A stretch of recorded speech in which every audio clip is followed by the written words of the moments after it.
অন্য ক্রিকেট, লেখক অনুপম দাস, পাঠে সুপ্রিয়া মজুমদার।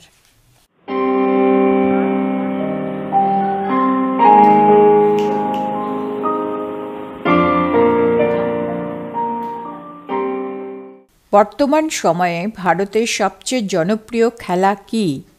উত্তরটা যে ক্রিকেট সেটা বলতে ক্রীড়া বিশেষজ্ঞ হবার প্রয়োজন নেই।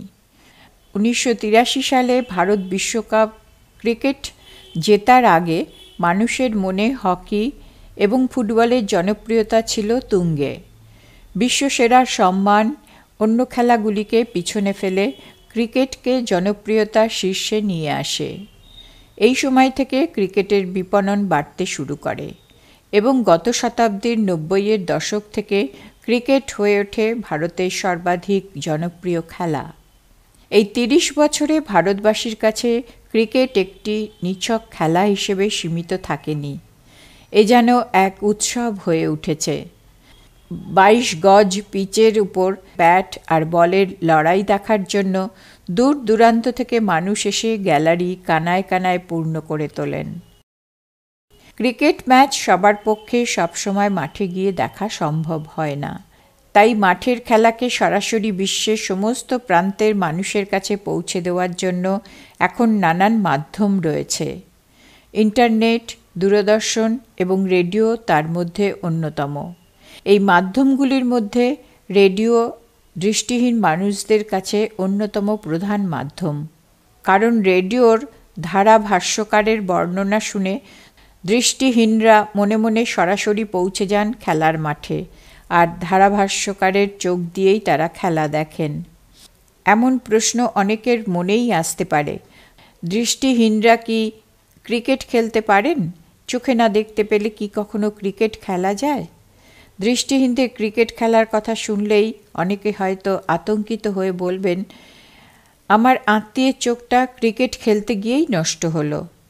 এই আতঙ্ক অস্বাভাবিক নয়, কারণ ক্রিকেট খেলতে গিয়ে অসাবধানে চোখে বল লেগে দৃষ্টিশক্তি হারানোর নজির রয়েছে অনেক।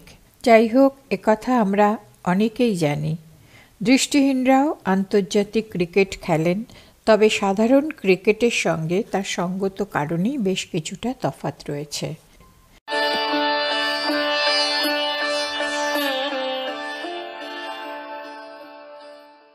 দৃষ্টিহীনদের ক্রিকেট যে বলে খেলা হয় সেটি সাধারণ ক্রিকেট বলের তুলনায় একটু অন্যরকম। এখানে শক্ত প্লাস্টিকের বল ব্যবহার করা হয় এবং সেই বলটি সাধারণ ক্রিকেট বলের তুলনায় আকারে কিছুটা বড় হয়, আর এই বলের মধ্যে 20 থেকে 22টা ছোট ছোট বল ব্যবহার করা হয়, কারণ বলের ঝুমঝুমির মতো আওয়াজ শুনে দৃষ্টিহীনরা বলটির অবস্থান বুঝে সেটিকে ব্যাট দিয়ে আঘাত করতে পারেন। দৃষ্টিহীনদের ক্রিকেটে মেটালের উইকেট হয়, আর সাধারণ ক্রিকেটের মতো উইকেটে বল লাগলে এখানে বেল পড়ে না, কারণ বেলটি উইকেটের সঙ্গে ফিক্সড করা থাকে। মূলত উইকেটে বল লাগলে ধাতব আওয়াজ শুনে খেলোয়াড়রা নিশ্চিত হন যে ব্যাটসম্যান আউট হয়েছেন। আংশিক দৃষ্টিমান ক্রিকেটারদের দেখার সুবিধার জন্য এখানে উইকেটটি উজ্জ্বল বর্ণের হয়। দৃষ্টিহীন ক্রিকেটে আন্তর্জাতিক ODI ম্যাচ 40 ওভারের হয়। দৃষ্টিহীনদের ক্রিকেটে আন্ডার আর্ম বোলিং হয়, অর্থাৎ ব্যাটসম্যানের কাছে বলটি আসে মাটিতে গড়িয়ে গড়িয়ে। সাধারণ ক্রিকেটের মতোই 22 গজ পিচের উপর দৃষ্টিহীন ক্রিকেট খেলা হয়, কিন্তু পিচের মাঝখানে একটা লাইন থাকে। বোলার বাউন্স করলেও তিনি যে প্রান্ত থেকে বল করছেন, বলটি যেন সেই প্রান্তেই ড্রপ করে ব্যাটসম্যানের কাছে গড়িয়ে আসে। বোলার যদি বাউন্সি বল করেন এবং সেই বল যদি লাইনের অপর প্রান্তে অর্থাৎ ব্যাটসম্যানের প্রান্তে এসে ড্রপ করে, তাহলে সেই বলটি নো বল হিসেবে বিবেচিত হয়। দৃষ্টিহীনদের ক্রিকেট মূলত শব্দ নির্ভর, তাই বোলার বল করার আগে ব্যাটসম্যানকে জিজ্ঞেস করেন তিনি প্রস্তুত কিনা। ব্যাটসম্যান যদি বলেন তিনি প্রস্তুত, তাহলে বল করার আগে বোলারকে প্লে বলতে হয়। এটি না বলে যদি বোলার বল করেন তাহলে সেই বল নো বল হিসেবে বিবেচিত হয়। এখানে আম্পায়ারও যাবতীয় সংকেত কথায় প্রকাশ করেন। দৃষ্টিহীন ক্রিকেট দলে যে 11 জন ক্রিকেটার থাকেন তাদের দৃষ্টিহীনতার মাপকাঠিতে 3টি ভাগে ভাগ করা হয়। 1.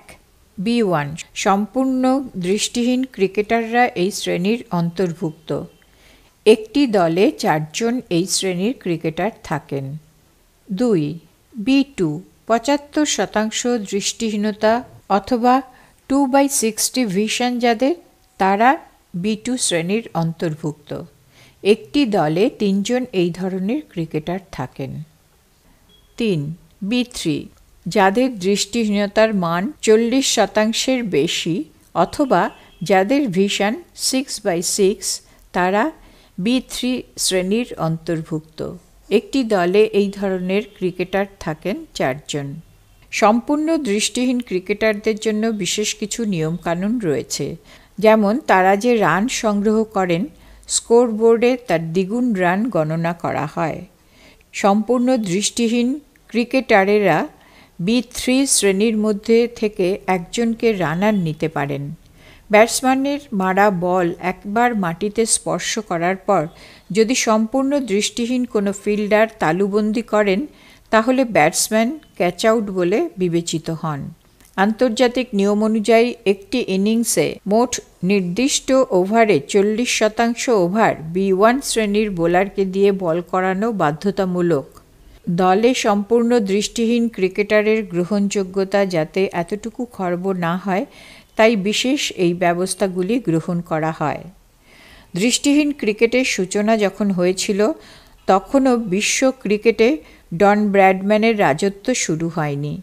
1922 সালে অস্ট্রেলিয়ার মেলবোর্নে 2 জন দৃষ্টিহীন কারখানার শ্রমিক একটি টিনের কৌটোয় ছোট ছোট নুড়ি পাথর ভরে ক্রিকেট খেলা শুরু করেন। এভাবেই তারা দৃষ্টিহীন ক্রিকেট প্রবর্তন করেন। এর অব্যবহিত পরে 1922 সালে ভিক্টোরিয়ান ক্রিকেট অ্যাসোসিয়েশন প্রতিষ্ঠিত হয়। আর দৃষ্টিহীন ক্রিকেটের জন্য প্রথম ক্রিকেট মাঠ ও ক্লাব হাউস স্থাপিত হয় 1928 সালে অস্ট্রেলিয়ার মেলবোর্নের কুউং জেলায়।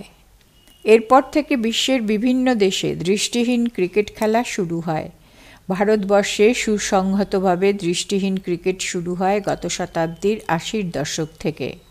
পৃথিবীর বিভিন্ন দেশে দৃষ্টিহীন ক্রিকেট খেলা হলেও দৃষ্টিহীন ক্রিকেটের কোনো আন্তর্জাতিক নিয়ামক সংস্থা বা কোনো আন্তর্জাতিক প্রতিযোগিতা ছিল না। 1996 সালের সেপ্টেম্বর মাসে ওয়ার্ল্ড ব্লাইন্ড ক্রিকেট কাউন্সিল অর্থাৎ WBCC প্রতিষ্ঠিত হয়। ভারতের জর্জ অ্যাব্রাহাম ছিলেন এর ফাউন্ডিং চেয়ারম্যান। 1998 সালের নভেম্বর মাসে প্রথম দৃষ্টিহীন ক্রিকেট বিশ্বকাপ অনুষ্ঠিত হয় ভারতের নতুন দিল্লিতে।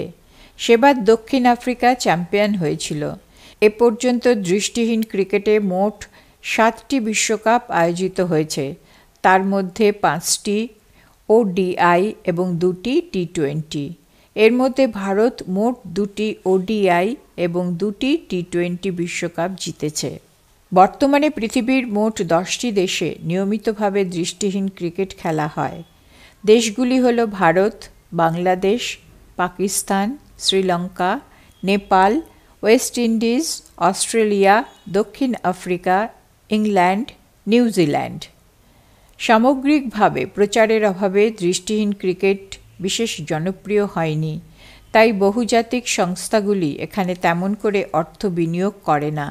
পৃথিবীর প্রায় সমস্ত দেশেই ছবিটা মোটামুটিভাবে একই রকম।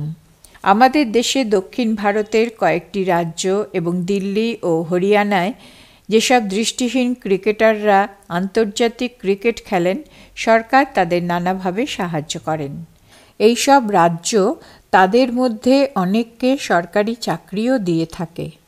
কিন্তু পশ্চিমবঙ্গ সহ পূর্বাঞ্চলের রাজ্যগুলিতে আন্তর্জাতিক মানের দৃষ্টিহীন ক্রিকেটাররা এতটা সুযোগ পান না।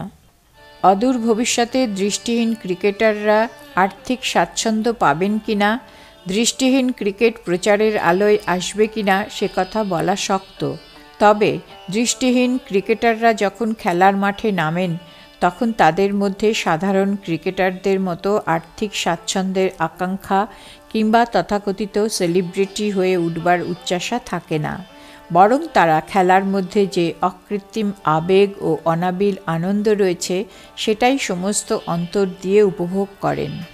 বিশ্বকাপ জেতার পর দৃষ্টিমান ক্রিকেটাররা বিশ্বের দরবারে দেশের মুখ উজ্জ্বল করে যে আনন্দ পান, দৃষ্টিহীন ক্রিকেটারের অন্তরেও আনন্দের সেই এক সুর বাজে। তখন সমস্ত অপ্রাপ্তি তুচ্ছ হয়ে যায়। সমস্ত সামাজিক অবজ্ঞা আর অবহেলা উপেক্ষা করে দৃষ্টিহীন ক্রিকেটাররা মাথা উঁচু করে বলেন, শির নেহারি আমারই, নত শির ওই শিখর হিমাদ্রির।